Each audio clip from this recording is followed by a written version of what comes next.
እንኳን ለአብይ ጾም በሰላም አደረሳችሁ ይላል። ሁሌም በደንበኞቹ ተመስጋኝ ሆነው አፍሮ ሆሊላንድ አስጎብኚ አሁንም እንደተለመደው የጌታችንን የፋሲካ በዓል አብረን እናክብር ይሎታል። ሕማማትን በጎልጎታ እንደ መስገድ፣ ትንሣኤውን በቦታው እንደ ማክበር፣ ጌታችን በተጠመቀበት በዮርዳኖስ እንደ መጠመቅና የጌታን ዳናዎች ለ13 ቀናት እንደ መርገጥ ምንኛ ደስ የሚል ነገር አለን። አፍሮ ሆሊላንድ አስጎብኝና የጉዞ ወኪል እነሆ እናንተም ከበረከቱ ተካፋዮች ሁኑ፣ ወላጅ ዘመዶቻችሁንም ጋብዛችሁ ተመረቁ ይላል። አድራሻ ቦሌ ሞርኒንግ ስታር ሞል ሁለተኛ ፎቅ ቁጥር 218፣ ስልክ 0988 181818፣ ዋትሳፕ 0930 01 1998። አፍሮ ሆሊላንድ ታላቅ ቅናሽ በፕላቲኒየም ፕሮፐርቲ አድቫይዘርስ በተመረጡ ሎኬሽኖች ሳር ቤት አፍሪካ ህብረትና ቡልጋሪያ ላይ ከ70 እስከ 95% የተጠናቀቁ አፓርትመንቶችን የባንክ ብድር አመሻሽተን እነሆ እናንተን የቤት ባለቤት ልናደርጋችሁ ነው። የተናጥል ካርታ የተዘጋጀለት በካሬ በ90 ሺህ ብር ብቻ በቡልጋሪያ አይሲኤል ጀርባ። በተጨማሪም ቡልጋሪያ መብራት ጋር 90% የተጠናቀቀ ባለ 2 እና ባለ 3 መኝታ ሙሉ ለሙሉ ፊኒሺንግን ጨርሰን የምናስረክባችሁ ሲሆን በካሬ በ115 ሺህ ብር ብቻ የምንሸጠው አፓርትመንት ይሆናል። በዲፕሎማቶች መንደር ሳር ቤት አፍሪካ ህብረት ፊት ለፊት እጅግ ቅንጡ አፓርትመንትም በግንባታ ላይ ነው። ለጥቂት ቀናት በሚቆየው ቅናሽ ተጠቃሚ ይሁኑ። ለበለጠ መረጃ በ0940 14 43 43 እንዲሁም በ0909 50 0050 ይደውሉ። ፕላቲኒየም ፕሮፐርቲ አድቫይዘርስ።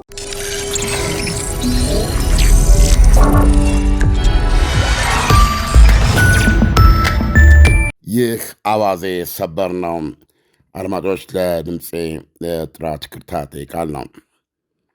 ዋሽንግተን ፖስት ስለ ጉዳዩ የሚያውቁ ብሎ የገለጻቸውን 4 ሰዎች ጠቅሶ እንዳቀረበው በዛሬ ልዩ ዘገባው የትራምፕ አስተዳደር ባለሥልጣኖች በመጪው በጀት ላይ የአገሪቱ የመከላከያ ወጪ ላይ ለማመን የሚያስቸግር ተጨማሪ $500 ቢሊዮን እንዴት መጨመር እንደሚችሉ ትግል ሆኖባቸዋል ይላል። እስካሁን ይህን መላ መምታት አለመቻላቸውም አጠቃላዩን የዋይት ሃውስ የወጪ ዕቅድን አጓቷል ይላል። ፕሬዚደንት ዶናልድ ትራምፕ የጦር ሚኒስትራቸው ፔት ሄግሴት በዋይት ሃውስ ዓመታዊ የበጀት ዕቅድ ውስጥ የአገሪቱ የመከላከያ በጀትን በ$500 ቢሊዮን ለማሳደግ ባቀረቡት ጥያቄም ባለፈው መስማማታቸው አይዘነጋም። ሐሳቡ በዋይት ሃውስ የበጀት ኃላፊ ሩሴል ቮትን ጨምሮ ከሌሎች አያሌ ባለሥልጣኖች የውስጥ ትችት ቀርቦበታል። የዋይት ሃውስ የበጀት ኃላፊ ሚስተር ቫውት የመከላከያ በጀቱን 50 በመቶ ለማሳደግ የቀረበው ሐሳብ እየሰፋ የመጣውን የአገሪቱን የበጀት ኪሳራ ይበልጥ ያንቦረቅቀዋል ብለዋል። ምንጮች ለፖስት እንደነገሩት የዋይት ሃውስ ረዳቶችና የመከላከያ ባለሥልጣኖች በጭማሪው ግዙፍነት ተነሳም ገንዘቡ እዚህ ላይ ይዋል ብለው ለማደላደል ሎጂስቲካዊ ተግዳሮት ላይ ወድቋል ወይም ተግዳሮት ሆኖባቸዋል። 4ቱ ውስጥ አወቆች ለዋሽንግተን ፖስት እንዳወሱት ዋይት ሃውስ የበጀት ዕቅዱን ሐሳብ ወይም ፕሮፖዛል ለአሜሪካ ኮንግረስ ማቅረብ ከነበረበት እስካሁን 15 ቀን አሳልፈዋል። ምክንያቱም በተጨማሪ የተጠየቀውን የትየሌሌ ጭማሪ $500 ቢሊዮን እንዴት እንጠቀምበት ወይም ምን ይደረግበት ለሚለው አሁንም ግልጽ አይደለም። ይህን ተግዳሮት ለመፍታት ከፍተኛ የፔንታጎን ባለሥልጣኖች ከቀድሞ ከፍተኛ የመከላከያ ባለሥልጣኖች ጋር እስከ መመካከር ደርሰዋል። የውይይቱ ይዘት በከፊል በገንዘቡ ጦሩ እየተጠቀመባቸው ያሉትን ጦር መሳሪያዎች ግዢ ላይ እናተኩርበት ወይስ ፔንታጎን የመጪው ጊዜ ራዕይ ናቸው በሚላቸው እንደ ሰው ሰራሽ አእምሮ ለመሳሰሉ የራቁ የተራቀቁ ቴክኖሎጂዎች መዋለ ነዋይነት እናውለው በሚለው ላይ ነው። አሜሪካ ባለፈው የፈረንጆች ዓመት ያጸደቀችው የ$900 ቢሊዮን የመከላከያ በጀት በአሜሪካ ታሪክ ግዙፉ ነበረ። ሌሎች አገራትም የመከላከያ ወጪያቸውን የጨመሩ ቢሆንም የአሜሪካ የብቻ ወጪዋ ከስሯ በቅደም ተከተል ከተደረደሩ የመጀመሪያዎቹ 9 ሀገራት የጋራ ድምር በጀት በላይ ነው። ተንታኞችን በኢትዮጵያ ብር ከ80 ትሪሊዮን በላይ የሆነ ጭማሪ ገንዘብ የሚያደርጉበት መላቅጡ ቢጠፋቸው አይገርምም ይላሉ። ይህንን ያህል ጭማሪ በአንድ ዓመት ውስጥ ከልክ በላይ የተትረፈረፈ ነውና ይላሉ። ለመሆኑ ከማንም በላይ ጣራ ቀዶ የወጣ የ900 ቢሊዮን ዶላር የመከላከያ በጀት ያለን ሰዎች ከቶ ምን ይሆን ብለን ሌላ 500 ቢሊዮን የምንጨምርበት? አረምን መጣ አረምን ጉድ ነው በማለት ለሚያቀርቡት ግራ የመጋባት ጥያቄ ትራምፕና ሄግሴት እንደዚሁም ብዙዎቹ የሪፐብሊካን የኮንግረስ አባላት ምላሽ ከፊታችን ለሚጠብቀንና ቅድሚያ ሊያገኙ ለሚገቡ አዳዲስ ዕቅዶቻችን ማስፈጸሚያና የውጭ ጠላቶቻችንን መጋፈጫ ናቸው ሲሉ መልሰዋል። በተለይ የጦር ሚኒስትሩ ሄግሴት ገንዘቡ በአግባቡ ጥቅም ላይ ይውላል፣ ግዙፍ በጀትነቱም ለቀሪው ዓለም መልእክት ያስተላልፋል ይላሉ። ትራምፕ ይህ ሁሉ የገንዘብ ቁልል ሁላችንም አሜሪካውያን የሚገባንን ድሪም ሚሊትሪ ሁነኛና አይነተኛ ጦር ለመገንባትና ከዛም በላይ ጠላታችን ማንም ይሁን ማን ምንም ሊያደርገን በማይችልበት ሰላምና ደህንነት ውስጥ እንድንኖር ያረጋግጣል ብለዋል። ትራምፕ በዚህ የማኅበራዊ ሚዲያ መልእክታቸው ለቀጣዩ የ2027 በጀት የተያዘውን 1.5 ትሪሊዮን ዶላር ለማመን የሚያስቸግር ቁጥር ነው መሆኑን ደግፈዋል። ፔንታጎን ቶማሃውክ ክሩዝ ሚሳይልና የጠላት ሚሳይልና አውሮፕላን ማክሸፊያ ፓትሪዮት ሚሳይልን ጨምረውም ውድ የሆኑ ተተኳሾችን እንዴት በፍጥነት እንተካ የሚለው ጥያቄ ሲያሳስበው ኖሯል። የቀዝቃዛው ጦርነት ዘመን የነበሩትን የኒውክሌር መሳሪያ ፕሮግራም ቢ-21 ቦምብ ጣይ አውሮፕላንና የኮሎምቢያ ክላስ ሰርጓጅ መርከብ ወደ መሳሰሉ የቀጣዩ ትውልድ የመሳሪያ ደረጃዎች ከፍ ለማድረግ እየታገለ ነው። ፔንታጎን የአንድ ቢ-21 አውሮፕላን ዋጋ 700 ቢሊዮን ዶላር ሲሆን ተሰርቶ በአገልግሎት ላይ ሲውል ቢ1 እና ቢ2 የጦር አውሮፕላኖችን ጡረታ ያስወጣል። ኮሎምቢያ ክላስ ሰርጓጅ መርከብ ብቻዋን 9 ቢሊዮን ዶላር ታወጣለች ተብሎ ይጠበቃል። ሄግሴት በቅርቡ የአሜሪካ የጦር መሳሪያ ኢንዱስትሪ አዳዲስ ጦር መሳሪያዎችና ሌሎች ወታደራዊ አቅሞችን እያመረተ የሚያወጣበትን ፍጥነት ለማክነፍ በከፍተኛ ደረጃ እንዲሰፋና እንዲጠናከር ጥሪ አድርገዋል። የምርት ፍጥነቱን ማረጋገጫ አንዱ መንገድ በሚታወቁ የወትሮ የመከላከያ ኮንትራክተሮች ላይ በከባዱ ጥገኛ መሆንን ማስቀረት ብለዋል። ማርክ ካኒቺያን የተባሉ ጡረተኛ የባሕር ኃይል ኮር ኮሎኔልና በስትራቴጂክና ዓለም አቀፍ ጥናቶች ማዕከል ከፍተኛ አማካሪም የፔንታጎን የአሁኑ በጀት የጦር ሚኒስቴር ሄግሴት ቡድን ባለፈው ጥር ወር ይፋ ካደረገው አዲሱ የብሔራዊ መከላከያ ስትራቴጂ የተነጠለ ይመስላል ይላሉ።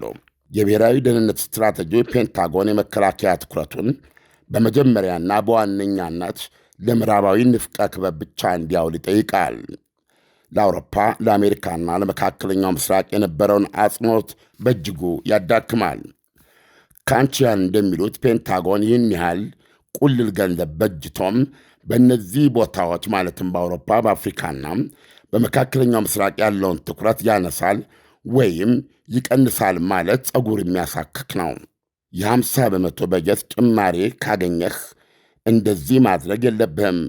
መዋለ ንዋይህ የሚጎርፍባቸውን አዳዲስ ቦታዎች ትጨምራለህ ወይም ታወራለህ እንጂ ብለዋል።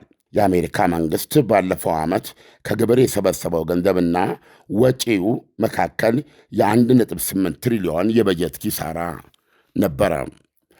ለአድማጮች ይቅርታ ጠይቃለሁ። ዜናው በጣም አስፈላጊ ስለሆነ ነው። ኢሳያስና ድምፄትን ይዝግ ማለቱ ብዙ ላይዋጠላቸው ይችላል። ይቅርታ ጠይቃለሁ። ትንሽ አሞኛል ጉሮሬ። ዓለም አዎ፣ በእርግጥም ዛሬ ድምፅህ እንደ ቀደመው አይደለም።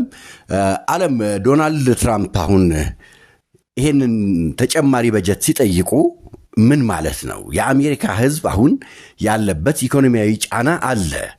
እዚህ ኢኮኖሚያዊ ጫና ላይ ተጨማሪ ይህንን ያህል ገንዘብ ወጪ የሚሆን ከሆነ የኢኮኖሚው ጫና ይበልጥ ከፍ አይልም ወይ? ህዝቡስ ይህንን እንዴት ሊቀበል ይችላል? ያ ጥያቄው መነሳት ይችላል። ያው እንደሰማው አንዱ የበጀት የአሜሪካንን የበጀት ኪሳራ ወይም የበጀት አሁን ለምሳሌ 1.8 ቢሊዮን ዶላር ኪሳራ አለ ሲባል በብድር ነው የምትወስደው ማለት ነው። 1.8 ቢሊዮን ዶላሩ በጀት አይፈቅድልም። ስለዚህ የአሜሪካ ብሔራዊ ዕዳ ላይ የሚቆልል ይሆናል ማለት ነው። የአሜሪካ ብሔራዊ ዕዳውን 34 ትሪሊዮን አላየሁትም ሌተስት ፊገሩን፣ ከዛ በላይ እየሆነ ይሄዳል ማለት ነው። እና ይሄ ነው አንዱ የቀረበበት ትችት። ይሁንና የተጠየቀው የበጀት ጭማሪ አንዱ ግልጽ ያልሆነው ዋሽንግተን ፖስት እንዳያስነበበን ከሆነ ይህ የተባለው 500 ቢሊዮን ዶላር ለ2027 ለሱ ብቻ የተጨመረ ነው ወይስ በየዓመቱ 500 ቢሊዮን እየጨመረ የሚሄድ ነው የሚለው በውላለ የምን የሚለው እና ምናልባት ጭማሪው በየዓመቱ 500 ቢሊዮን እየጨመረ እንዲሄድ ሊሆን ይችላል እና ይህ ማለት በ10 ዓመት ውስጥ ወደ 5 ትሪሊዮን ዶላር ጭማሪ ይሆናል በጀቱ ላይ ማለት ነው። እና የተጠየቀው የ1.5 ትሪሊዮን በጀት ነው ለ2027 ኮንግረስ መቅረብና ውይይት መጀመር ነበረበት። 15 ቀን አልፏል። በዚህ ምክንያት ነው የሚሉ አንዱ ችግር የሆነባቸው ይህን 500 ቢሊዮን ዶላር ተጨማሪ ገንዘብ ምን ላይ እናውለው፣ እንዴት እንጠቅም፣ እንዴት እናደራልበት። ገንዘቡ በጣም ብዙ ከመሆኑ የተነሳ በትክክል ጊዜ ያገኙ አይመስልም። በዚህ ዘርፍ ለዚህ ዘርፍ ለዚህ ዘርፍ ተጨማሪ ያንን ለመበጅ እንትን ለማለት እንዲያስቸግራቸውን ዜናው ላይ እየሰማን ያለ ነውና ዞሮ ዞሮ አሜሪካ የሁሉም ነገር መነሻና መድረሻ የመጀመሪያው ነገር ወታደራዊ የበላይነት ነው የሚል ድምዳሜ ላይ የደረሰች ነው ይመስለው። ኢኮኖሚና ወታደራዊ አቅም እጅና ጓንት ነው የሚሉ ናቸው። እና አሁን ይሄ የአሜሪካ የመከላከያ በጀት ጭማሪ እንዳልከው የበጀቱ ላይ ዴፊሲት ወይም ኪሳራ ወይም የሀገሪቱን ብሔራዊ ዕዳ የጨመረ የሆነ የሚሄድ ነው የሚሉት። እንግዲህ ፕሬዚደንት ዶናልድ ትራምፕ በምርጫ ወቅት ከመጡበት ዓላማ አንዱ የአሜሪካንን ብሔራዊ ዕዳ በከፍተኛ ደረጃ ለመቀነስ ነው። ግን ከዚህ የመከላከያ በጀት ወደ 1.5 ትሪሊዮን ማደግም ሌላ ተጨማሪ የበጀት ኪሳራ ወይም የበጀት ክፍተት እና ያም ብሔራዊ ዕዳው ላይ ሌላ ጭማሪ የሚሆን ነው። ዞሮ ዞሮ እንደዚህ አይነት ወታደራዊ አቅም ካለህና ካፈረጠምክ እንግዲህ እሳቤው ምንድን ነው? በሀያልነትህ ጠላቶችንም ኮንቴን ማድረግ የኢኮኖሚ እንቅስቃሴያቸውንም ታጋች ማድረግ እንደምትችል በማመን የተመሰረተ ነው የሚመስለው። ምክንያቱም ከኢኮኖሚ በላይ ለወታደራዊውን አቅም ነው በከፍተኛ ደረጃ እየሰጠው የሚደርሰው የበጀት ኪሳራን መቀበሉን መርጧል። እንደዚህ አይነት የመከላከያ በጀት ኖሮ ልትታጠቅ የምትችለው ቴክኖሎጂ ሊኖሩ የሚችለው ወታደራዊ ቁመና የኢኮኖሚ የበላይነትንም ሊያረጋግጥ የሚችል የሚል አስተሳሰብ እንዳለ ይታያል። ዓለም መቼስ ኃይል ግንባታ ለምሳሌ የሰራዊትን ኃይል ግንባታ፣ የመሳሪያ ኃይል ግንባታ ለአንድ ሀገር ሉዓላዊ ክብር ትልቅ አስተዋጽኦ ይኖረዋል። ምክንያቱም አሜሪካ ለምሳሌ በዚህ ግንባታ ሂደት ውስጥ ቀደምት ከሚባሉ ቀዳሚዎቹ ሀገሮች አንዷ ናት። ይሁን እንጂ በሌላ መልኩ ደግሞ ለጦርነት መሳሪያዎች የሚያወጡት ወጪ ደግሞ ዝቅተኛ የሆኑ ሀገራቶች ደግሞ ከፍተኛ የሆነ የሀብት ባለቤቶችም ናቸው። የጦር መሳሪያዎችን ዓለም እንግዲህ ከሁለተኛው ዓለም ጦርነት በኋላ ከኦልሞስት ከ80 ዓመት በኋላ ማለት እንችላለን እንደዚህ አይነት ትልቅ ቻሌንጅ ዓለም ገጥሟት አያውቅም። እና ጦርነት የሚያመጣው የኢኮኖሚ ድቀት አንጻር በጦርን መሳሪያ ያልበለጸጉ ሀገሮች ሰላማቸው የበዛ እስከሆነ ድረስ የተሻለ ተጠቃሚ አይሆኑም ወይ? እና ለጦርነት ብዙ ጊዜ የሚወጡ ሀብቶችስ ምን ያህል አስፈላጊ ናቸው? ይሄ በአንድ ዜና ላይ በሚደረግ በእኛ ማለ መመለስ ያስቸግራል እንጂ በጥቅል ግን ኢኮኖሚና ወታደራዊ አቅም ጎን ለጎን መሄድ አለባቸው እና ኢኮኖሚና ወታደራዊ አቅም ተመጋጋቢ ናቸው። ስለዚህ ከዚህ ጋር አብሮ የሚሄድ ከኢኮኖሚ ብልጽግና ጋር አብሮ የሚሄድ መከላከያ ከሌለ ልትነጠቅ ትችላለህ። ሁሉ ነገር ልታጣ ትችላለህ።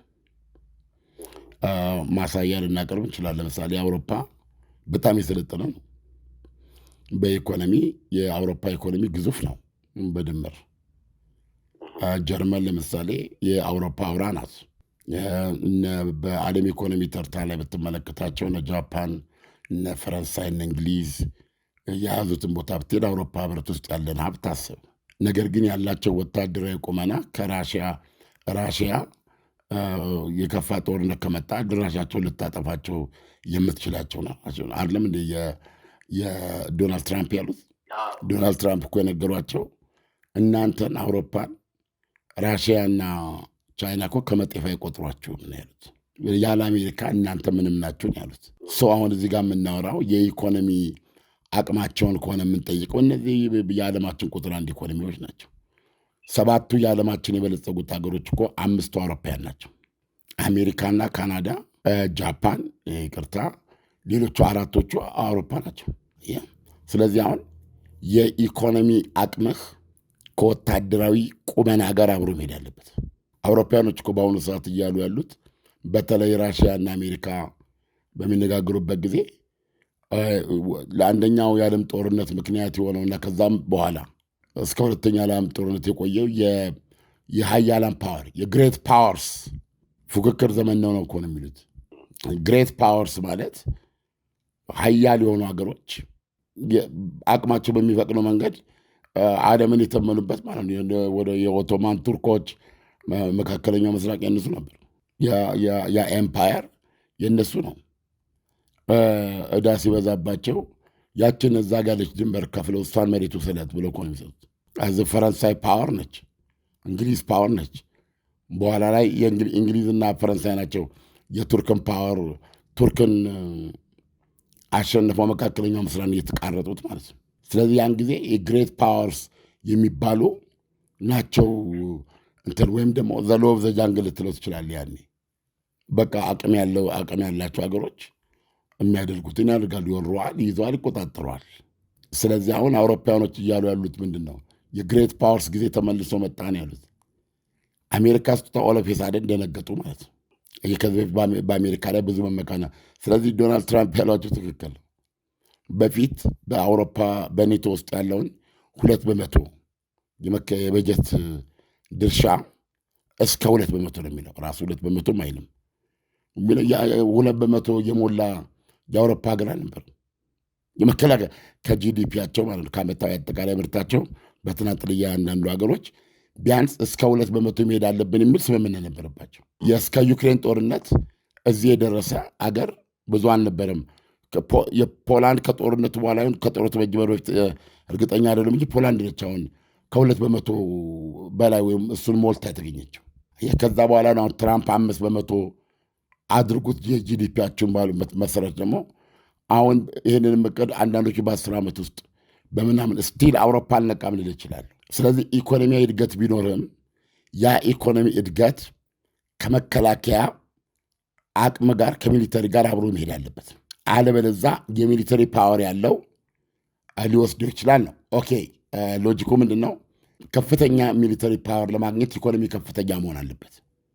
ስለዚህ አሜሪካ በበጀት ዴፊሲት ውስጥ ወይም በብሔራዊ ዕዳ ውስጥ እየተነከረች ባለችበት ሁኔታ እንዴት አድርጋ ነው ይህንን ሀያል ሚሊተሪ መቀጠል የምትችለው የሚል ጥያቄ ቢነሳ፣ አዎ ምክንያቱም ህዝቡ ጫናው ህዝቡ ላይ ያርፋል። አዎ የሚል ቢነሳ ምናልባት እኔ በጥቅልል የምችለው ዶላር የዓለም መገበያያ ገንዘብ መሆኑም የሚጫወተው ትልቅ ሚና አለ እና አሜሪካ አሁን ባለችበት ሁኔታ ይሄ ሪያሊቲ እሷ ላይ እጅግ ጎልቶ ላይ ይታይና ላትጎዳ ትችላለች እንጂ ሌላ ሀገር አይችልም። አሁን እንደ አሜሪካ የቻይና ለምሳሌ ይህን ያህል ብሔራዊ ዕዳ ቢኖርባት እዛ ዕዳ ላይ የሚጨምር እንደዚህ አይነት መከላከያ በጀት ለማድረግ አትችልም።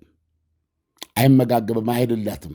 አሜሪካ ግን የዓለም መገበያ ወይም ሴንትራል ገንዘብ ዶላር መሆኑ ቁጥር 1 ዶላር መሆኑ ኢኮኖሚስቶች ሊያብራሩት ይችላሉ። አንዳንድ የተለየ ዕድል የሚሰጣት ሁኔታ አለ። ስለዚህ በግልጽ በዶናልድ ትራምፕ እና በዚህ እይታ አንጻር ስታየው በመከላከያ በማንኛውም መልኩ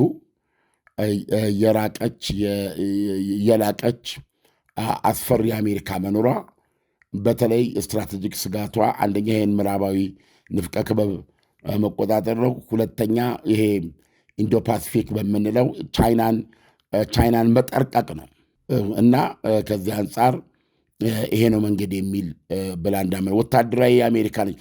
ቤዚካሊ እነዚህ ትልልቅ አገሮች በሙሉ በጀታቸውን ጨምረዋል፣ የመከላከያ በጀታቸውን። ማንም ሰውን እርግጠኛ አይደለም። የዓለም ስርዓትም ተናግቷል። ስለዚህ አሁን እያንዳንዱ ራሱን መጠበቅ ካልቻለ ከባድ ኪሳራ ነው የሚገጥመው። ስለዚህ ሀገሮች ሁሉ በየደረጃው በጀታቸውን እየጨመሩ ነው እና ይህን ሎጂክ የተከተለ ነው የአሜሪካ። እንግዲህ ዓለም ብዙ ጊዜ አሜሪካ የምታደርጋቸው ነገሮች በሙሉ ሌላው ዓለም ያንኑ ይዞ ነው የሚሄደው እና ቀጣይ ዓለማችን ከፍተኛ ፉክክር የሚኖረው ለምሳሌ ሳውዲ አረቢያን ብንወስዳት በህንፃ ግንባታ ጥበብ በጣም ከፍተኛ ደረጃ ላይ ደርሳለች። የከተማዋን ውበት ስንመለከት የምትጠቀምባቸው ውቅያኖሶቿን የምትጠቀምበት መንገድ ስንመለከተው የቴክኖሎጂው ርቀት በጣም ከፍተኛ ነው። በቴክኖሎጂ ማለት የከተማ ቴክኖሎጂ ላይ ከፍተኛ ኢንቨስትመንት በመመደብ ቱሪስት መስህብ ከፍተኛ ደረጃ ላይ እየደረሰች ያለች ሀገር ናት። አሁን ቀጣዩ ግን እንደዚህ አይነት ነገር ሳይሆን የጦር መሳሪያ ፉክክር ላይ ያተኮረ ዓለም እየሆነ አይመጣም ወይ?